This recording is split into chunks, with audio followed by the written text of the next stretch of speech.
What's up, everybody? This is Sean from the Made Up Theater. I'm actually on the balcony outside of Made Up Theater. I haven't been up here since like mid-March. There are a lot of cobwebs, so I kind of cleaned that up a little bit. But coming up here, it made me kind of think about just how I got into improv, you know, my humble beginnings. And I'm going to give you a little story. When I was in elementary school, I was usually like kind of I was a shy kid, but I was pretty funny. I had friends. But then when I went into junior high, since we had moved in between elementary school and junior high, I ended up going to a different school, still in the same town, but just the other junior high school.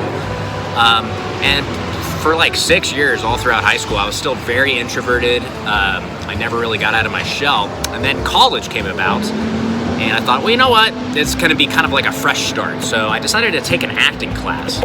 And in our acting class, we were obviously tasked with doing a monologue. That's kind of like usually your first task.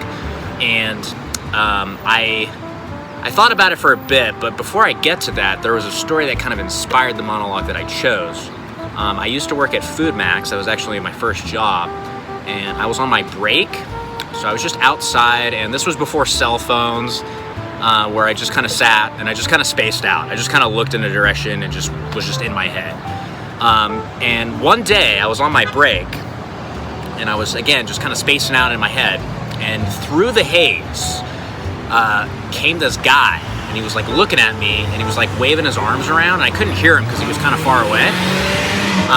And I looked behind me and I was like, well, no one's behind me. And it's like, I was kind of like almost like pointing at me. Are you talking to me? And he came up to me and he said, hey man, you looking at my girl? And I was like, what? You know? And then he points at his girl, so apparently I was spacing out in the direction that his girl was in. And he thought I was like just kind of like, you know, ogling over her. And I was like, no man, I was just spacing out, you know? It's something I always do. I just kind of get in my head and I don't even realize what I'm looking at. And he was yelling at me and I was kind of cowering. I was just like trying to apologize because I was obviously timid, so I wasn't trying to start a fight. And you know, he eventually backed off, and I remember going home and I was just mad. I was just like walking around, like not like punching into the wall, not really, but you know, I felt angry, and it made me think of what monologue to do, and it came from you talking to me. And I thought of Taxi Driver. I had not seen the movie, but I knew that line, so I watched the movie to get some context, and I decided this is going to be my monologue.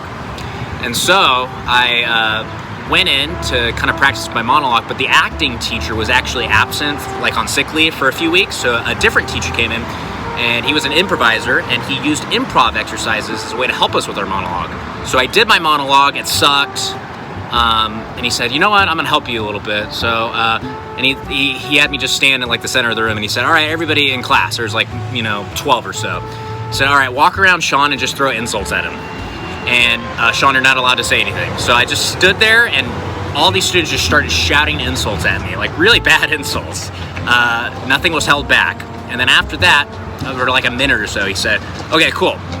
Sean, I'm gonna have you go, I'm gonna put everybody in different spots of the room. I want you to go up to these people, they're the same people, and I want you to go up to them, but now envision that you have a gun. To get me in that character of Travis Bickle. And I was like, oh, what? Okay. So I went around and I was like, oh, I have like power, I have status now. So it allowed me to kind of stand up to them, and I started yelling at them and making them cower. There was even like this funny guy, he almost made me break, where I went up to some guy and he was like, oh, can you tell me where the bus is? And I just yelled at him and he was like, oh, I'm sorry, you know.